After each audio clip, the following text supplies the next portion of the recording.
Hello सांग माने नमस्कार। हर हर महादेव।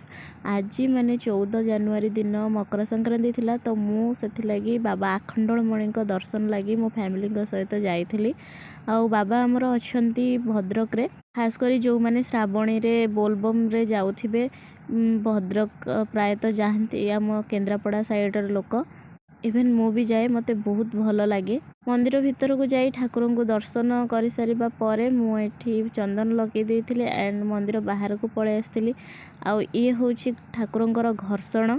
आ मु जेते बेले भी मंदिर जाए एईटा को मु केबे भी मिस करेनी, सब बेले चेष्टा करे पीबा लगे। आउ आर एते स्वाद एते दिव्य थाए कि मते लागे मु सतरे अमृत पान करुछि। मंदिर भी बढ़िया से सजा होता। मंदिर बाहर ठाकुरंकर केते बढ़िया बढ़िया फोटो सहित घर सजासजी जिनस भी मिलुथिला।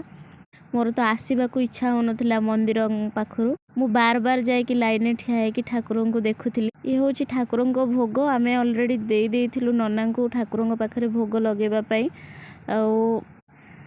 तो एठी बो घर्षण पिउथिला एंड ठाकुरंकर केते सुंदर सुंदर मूर्ति घर सजेबा लगी। एंड एठी मु जिद्दी करूथिली बो पाखरे कि मु ए गणपति बाबा नेबी बोली। बो किणी देला मते।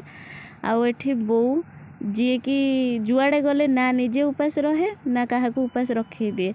बट एठी मो माउसी ताकू एते बाहर खाइबा पसंद नुह, कहि परिबो तो गोटे प्रकार सुचिबाई।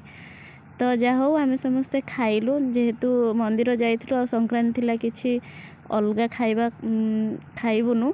तो बिना पियाज रसुण वाला किछि जिनस खाइकी मिनिमल आमे सेठु बाहरी आस्थिलु। आसला बाटरे आमे आली बराहजी मंदिर को जाइथिलु। सेठी प्रभुंकर गोटे सुंदर भाव आमे दर्शन करिवार सुजोग पाइलु। एंड एठी मु टिके देखि दउची मंदिर रे कोन कोन जिनस सब अछि।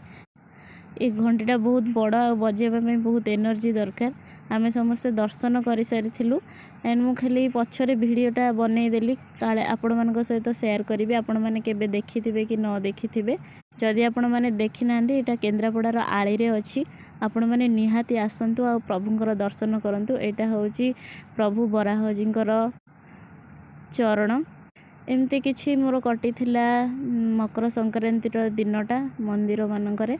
से दिनटा मते बहुत ही शांति लागितला। आउ ए बराहजी मंदिर गोटे खासियत, एटी गोटे पत्थर अछि जो माने कि ए पत्थर एते सहजरे करि पारंदे।